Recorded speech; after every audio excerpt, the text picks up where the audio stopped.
warahmatullahi wabarakatuh. Baik, pada kesempatan kali ini kami dari kelompok 4 akan menjelaskan materi tentang judul perkembangan teknologi dan pada teknik jaringan komputer dan telekomunikasi pada bagian fiber optik. Sebelumnya kami akan memperkenalkan diri. Saya Muhammad Fatul Rodak sebagai moderator kalian. Saya Antuna Gusmiliani. Saya Rizky Tanwa. Saya Atia Zuleka Siva. Saya Salsa Lupia.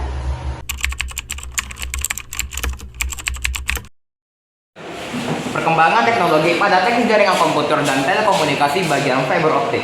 Nah, pada gambar tersebut terlihat ada sebuah gambar fiber optik. Fiber optik sendiri merupakan saluran transmisi atau sejenis kabel yang terbuat dari kaca atau plastik yang sangat halus dan lebih kecil dari sehelai rambut, dan dapat digunakan untuk mentransmisikan sinyal cahaya dari suatu tempat ke tempat lain dan menggunakan laser atau LED dengan kepanjangannya light emitting diode sebagai sumber cahaya. Next, adapun jenis-jenisnya kabel serat optik terdapat 3, yaitu yang pertama single mode, yang kedua multi mode step index, dan yang ketiga multi mode graded index. Single mode. Jenis fiber single mode ini mempunyai inti sangat kecil, yaitu berdiameter sekitar 9 mm atau 9 mikron. Cahaya yang merambat secara paralel di tengah membuat terjadi sedikit buffer. Jenis serat ini digunakan untuk mentransmisikan satu sinyal dalam setiap serat. Karakteristik fiber optik single mode ini diantaranya adalah satu, ukuran inti yang kecil, dan yang kedua, jarak transmisi yang jauh, yang ketiga, sumber cahaya, dan yang keempat, biaya yang lebih tinggi. Kedua, ada multi-mode step index. Serat ini digunakan untuk mentransmisikan banyak sinyal dalam setiap serat dan sering digunakan pada jaringan komputer dan lokal area network atau di tingkat LAN. Tetapi jenis serat optik ini memiliki rugi-rugi dispersi sewaktu transmit yang besar dan lebih cocok untuk menyalurkan data atau informasi dengan jarak relatif dekat. Berikut adalah contoh gambarnya. Ketiga, multimode graded index, yaitu pada jenis graded index ini mempunyai diameter per sekitar 30 sampai 60 ohm dan keladinya 100 sampai 150 ohm, terdiri dari sejumlah lapisan gelas yang memiliki indeks bias yang berbeda.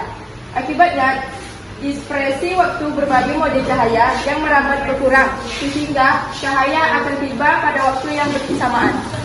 Teman-teman semua dapat melihat perbandingan dari perambatan cahaya dari ketiga jenis fiber optik, mulai dari yang bagian single mode, multi mode step index, nah ini dia, dan multi mode graded index di bagian tengah.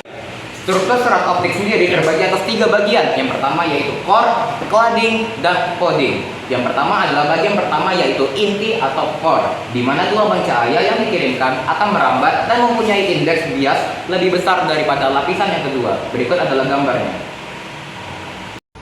Bagian kedua adalah lapisan selimut atau cladding, di mana bagian ini mengelilingi bagian inti dan mempunyai indeks bias yang terdapat pada lapisan selimut kecil di bagian inti. Struktur yang terakhir, bagian ketiga, lapisan jaket atau coating, di mana bagian ini sebagai pelindung lapisan inti dan selimut yang terbuat dari bahan plastik yang elastis. Fungsi bagian ini adalah untuk melindungi inti dan lapisan selimut. Adapun kelebihan fiber optik dari yang kami presentasikan diantaranya adalah yang pertama, tidak mengalirkan arus listrik. Yang kedua, fiber optik dapat ditanam di tanah jenis apapun. Yang ketiga yaitu rendamannya yang sangat rendah dibandingkan dengan kabel yang terbuat dari tembaga. Yang keempat, dapat menyalurkan informasi digital dengan kecepatan tinggi melalui sinyal frekuensi yang tinggi. Dan yang terakhir, ukuran dan berat fiber optik kecil dan ringan. Diameter inti fiber optik berukuran mikro sehingga pemakaian ruangannya lebih ekonomis. Seperti biasanya, di balik ada kelebihan, pasti ada kekurangan. Nah, kekurangan dari fiber optik sendiri yaitu pertama, yaitu karakteristik transmisinya dapat berubah bila terjadi tekanan dari luar yang berlebihan. Yang kedua, konstruksi fiber optik lemah sehingga dalam pemakaiannya diperlukan lapisan penguat sebagai proteksi. Dan yang terakhir, tidak dapat dialiri arus listrik, tidak dapat memberikan satuan pada pemasangan repeater.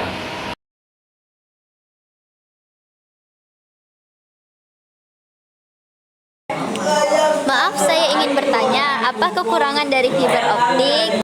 Baik, terima kasih atas pertanyaan Cinta. Nah, jawabannya sendiri sudah dapat kami jelaskan pada bagian slide ke-13, yaitu kekurangan fiber optik, yang dimana pada bagian pertama itu karakteristik transmisinya dapat berubah jika terjadi tekanan dari luar yang berlebihan. Yang kedua itu konstruksi fiber optiknya yang lemah, sehingga pemakaiannya diperlukan lapisan penguat sebagai proteksi. Dan yang ketiga, tidak dapat dialirinya arus listrik, sehingga tidak dapat memberikan catuan pada pemasangan repeater.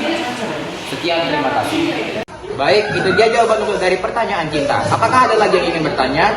Maaf, saya ingin bertanya. Faktor apa saja yang mempengaruhi performa fiber optik? Baik, terima kasih atas pertanyaan dari Zahid.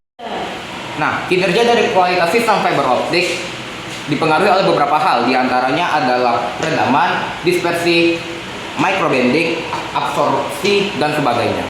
Sekian presentasi dari kelompok 4. Kami mohon maaf apabila ada kekurangan karena kesempurnaan hanyalah milik Allah Subhanahu wa taala. Kami akhiri, wabillahi taufiq wal hidayah. Assalamualaikum warahmatullahi wabarakatuh.